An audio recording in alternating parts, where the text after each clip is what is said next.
So many of you cook ground beef in large quantities, probably using the tilting skillet or a kettle. But I wanted to show you how to do small batches of ground beef using the Combi. So we've thawed out our ground beef properly on the bottom shelf of our refrigerator. Next, we're going to remove it from the package by using a chef's knife. So we're going to cut across the top, and just a little trick for you, cut through each end.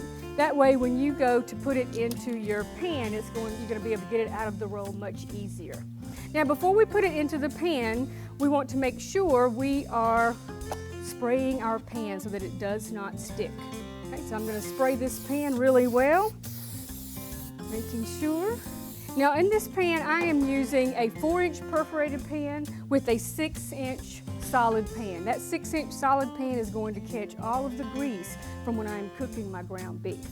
Okay. So we're going to remove this, lift it up, hold that paper for me, thank you very much. And then I'm going to put this into my pan, discarding this. We'll make sure we wash, rinse, and sanitize that really well. Now before it goes into the Combi, just with a clean pair of gloves, break up your beef just as much as you possibly can. It doesn't have to be perfectly crumbled because you're going to crumble it more when it comes out of the Combi.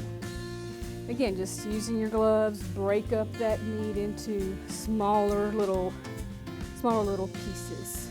Okay, now this is ready to go into the Combi. Okay, let's get this 10 pounds into the Combi for steaming. Open up the door and we'll put this right in. There we go.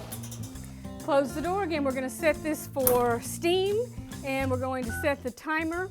We're going to start out with 20 minutes and then we'll come back and check it shortly to see if it's the right safe temperature. Okay? Meet you back.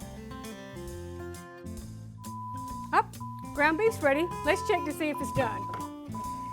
So we're going to use our oven mitts, and take care when removing this because you do have 10 pounds of weight plus your 2 pans. So you could use a cart or transfer it to a nearby work surface, work table.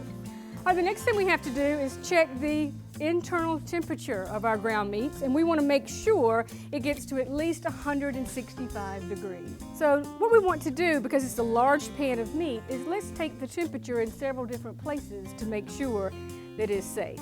Oh, looks good. Okay, next what we want to do is season the beef while it is still warm. So at this point I would crumble it up and I'm going to add possibly taco seasoning for tacos or Italian seasoning, that wonderful Italian spice blend from Mississippi, to my beef at this time. What we want to do to crumble it is you're going to transfer this to a sheet pan with a piece of parchment paper down below, and you're going to be sure to put on a clean pair of work gloves, disposable gloves.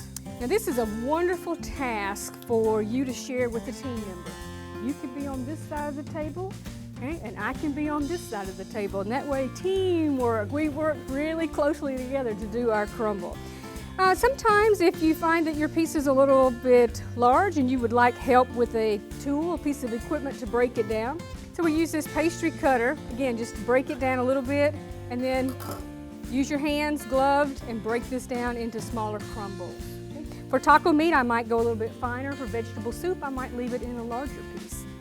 Now the beauty of cooking the ground beef or ground meat, could be turkey, in the Combi is look what you capture.